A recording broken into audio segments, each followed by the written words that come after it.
Thank you, members of this committee, for inviting me to testify. As I'm talking to you right now, people are scared in Idlib province. Children are dying. They face constant bombardment. Schools, hospitals, and bakeries have all been targeted. All day, every day, civilians live in fear of the horror of the regime, Russia and Iran. During the humanitarian disaster in Idlib, we cannot forget why so many people have come to this desperate place to evade the very same detention I faced for over 3 years. When the regime advances and takes another village, those cities become like cities of ghosts. Innocent men, women, and children either die, flee, or end up in detention centers like me. What I'm going to tell you in the coming few minutes is a story, a true story. My father left me at a protest in the street of my hometown, Banyas. On March 18th of 2011. Before he departed, he whispered a few words in my ears. Guess what it was? I had participated in the demonstrations, and only for asking for freedom, I was arrested. And I was tortured. I was confused. I didn't understand why they arrested me. I was 15 years old. Don't really understand the situation and what's going on. And I was as like every other kid on this planet. They think police is like somebody who protects you. That's what my thought about the police, even in Syria. Especially that my father was an officer. He retired in 2009, but still for me, it was my dad was an officer. He protected me, and that's what the police should do. In prison, they tortured me, and my torture forced me to say that I have killed, I had weapons. But they didn't come that easy. He had to pull out my fingernails out of my fingers first before I give this false confession. I was only 15 years old when the guard opened scar in my body. I was only 15 years old when my life experience became nearly too much to bear. I was only 15 years old when I wished to die. I remember one good thing from prison. 1 month, something was different. I didn't know what's going on, but we get less torture, we get more food. And the guards is not screaming anymore. They're not coming, they're not burning our bodies with their cigarettes. They're giving us one full potato instead for half one.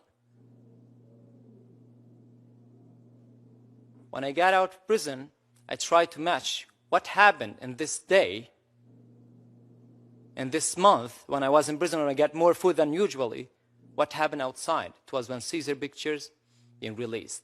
Everybody around the world talking about prisoners and what's going on in Syria's prison. That's why we have to speak. That's why we have to do anything, even just write on Twitter or talk or have a testimony. This testimony gives hope for a lot of people. I just published yesterday on social media that I'm going to be testifying together with Seizer and Rad, and people was too kind. Those who says it's amazing, something may happen, they may help us doing something, and other people who says that happened before. They know more than what you know about your own experience. They're not going to change anything. Let's show them the opposite. I remember one Tuesday, that beautiful Tuesday, when I was in Sinai prison. It was the 9th of June, 2015.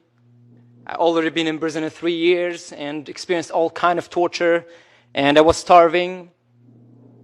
But the guard opened the door and he said, Omar. The only time they say your name in Sinai prison is when they going to kill you. They took me from a room. They killed somebody who was next to me, asked me to pull him outside of the room. I pulled this body out. I looked at his face. It was my best friend at that time. The guards took me, isolated me in a room for 48 hours. And every single hour, day and night, when the watch of the guard beep, he comes and asks me a question. How do you want me to kill you? Be creative. I was forced to give 68 answers instead for 48, because not all of them was nice or good enough for him to enjoy killing me. After 48 hours, they pulled me out of the room, took me in the car, blindfolded my eyes, my hands tied behind me, and they put me in the street facing the ground. The officer's walking slowly behind me, and I'm scared because I don't want to see how they're going to kill me. I don't know. He walks, talks about my death, then he just got silent. And load, aim, didn't go that quickly. It took a billion years for me to feel between load and aim. It takes so long time. Then he said, shoot, poof. And I died. For the first time. I never died before. I don't know how it feels or what's going to happen. Have any of you died before and can explain how it feels to die? I didn't, so I was just thinking, wow, finally to afterlife. I woke up still alive. Didn't know what happened. The guy they killed in the room when they come to take me was a guy who was supposed to be released. They killed him. They put my name on his face. And they took me outside of prison because it was my day to be executed. Took me outside of prison with his name. Because my mother paid $20,000 to an officer to get me out of prison. She didn't know how, but my mom wanted me to be alive. After that, they killed my father and my siblings. An attack on our village in Syria. When the regime take an area, people will die, flee, or get arrested. That's what happened to them on the guerrillas. What I mentioned just was the mental torture you experience by the Syrian regime. I didn't talk about the physical because it's not going to help you understand.